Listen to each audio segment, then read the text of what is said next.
বর্তমানে পরিস্থিতি এই সম্পর্কে আমাকে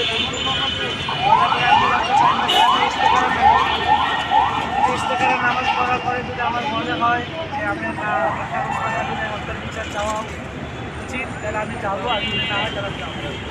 আমি এই কথা বলে উনি বলছে আচ্ছা এই কথা বলার পরে আমি চলে আসছি। এরপরে আমি ইস্তেখারে নামাজ পড়েছি, আমার নামে বিল রায় দিয়েছে, এখানে আসছি। এখানে আসার পরে আমি ব্যানার বানানোর পরেও আমি ক্লাবগঞ্জ অবগত করেছি, মেসেজ দিয়েছি, তারা মেসেজগুলো দেখেছে, সেন্ড হয়েছে, কিন্তু এই ক্লাবগঞ্জ থেকে এই পর্যন্ত আমার কাছে আসেনি।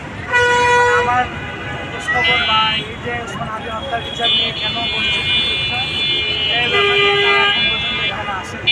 তবে আমি আশাবাদী তারা আসবে।